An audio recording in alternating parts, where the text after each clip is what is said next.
The forest welcomed them with open arms, sunlight dappled and warm. 5 friends, backpacks laden with supplies, eager to conquer the trail. They joked, they laughed, oblivious to the darkness lurking beneath the surface. Their destination, Black Bear Ridge, a secluded peak shrouded in local legends. Mark, the de facto leader, consulted the map. "We should reach the ridge by nightfall," he announced, his voice brimming with excitement. The others, Emily, Josh, Ashley, and Chris, responded with cheers. They plunged deeper into the woods, each step taking them further from civilization and closer to the unknown.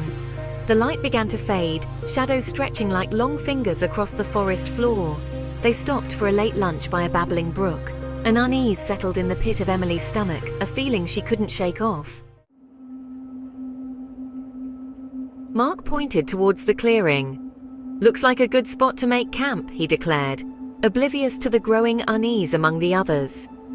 Emily, her heart pounding in her chest, couldn't shake the feeling that something was terribly wrong. The silence was too profound, broken only by the rustling of leaves and the distant cry of an owl. "This place gives me the creeps," whispered Ashley, her voice barely audible above the eerie stillness. "Maybe we should move on," Chris, ever the pragmatist, scoffed. "Don't be ridiculous, it's just an old clearing." Ignoring their unease, Mark began unpacking their gear. Josh, eager to start a fire, picked up a fallen branch and tossed it onto the center of the ring of stones.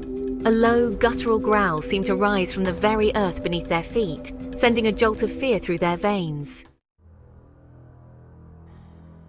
A gust of icy wind swept through the clearing, swirling fallen leaves into a frenzy. The temperature plummeted, sending a shiver down their spines. And then they saw it. A towering figure, skeletal and emaciated, rising from the center of the stone ring. Its eyes glowed with an unnatural light, 2 pinpoints of malevolent fire in the gathering darkness. The Wendigo, a creature of legend, born of greed and the consumption of human flesh. Terror, raw and primal, seized their hearts, rooting them to the spot. They had awakened something truly evil, something that would stop at nothing to satisfy its insatiable hunger.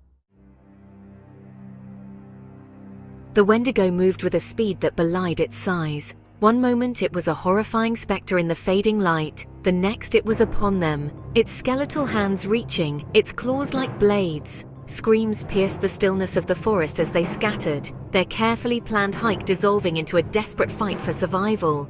Mark, his bravado gone, sprinted towards the tree line, his lungs burning with exertion. Ashley and Chris followed close behind, their eyes wide with terror.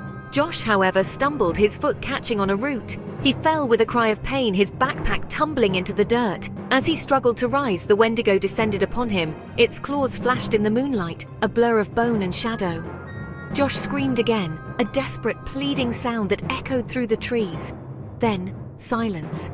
Emily, her breath catching in her throat, didn't dare look back. She could hear the heavy thud of the Wendigo's footsteps behind her, each one a hammer blow to her heart. The night stretched on, an endless torment of pursuit and terror. Emily, separated from the others, didn't know if they had survived the Wendigo's initial attack. She didn't dare call out, fearing that any sound would draw the creature to her. She found a brief respite in the hollow trunk of a fallen tree, her heart pounding against her ribs like a trapped bird. She could hear the Wendigo moving through the undergrowth, its rasping breath carried on the wind. She knew, with a chilling certainty, that the Wendigo was feeding on their fear. Every panicked breath, every frantic heartbeat only served to make it stronger. It was a creature of darkness, its power drawn from the terror it instilled in its victims. And she was terrified. She had to be strong, had to find a way to survive the night. The first rays of dawn pierced through the canopy, casting long, eerie fingers of light across the forest floor. Emily, shivering uncontrollably, emerged from her hiding place. Her body ached, her clothes were torn, and her face was streaked with dirt and tears. But she was alive. The forest, bathed in the soft light of dawn, seemed almost peaceful. She had no idea where the others were, or if they had survived the night.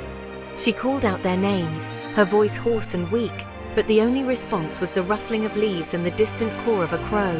Despair threatened to engulf her, but she clung to a sliver of hope. She had to find her friends. The nightmare was far from over.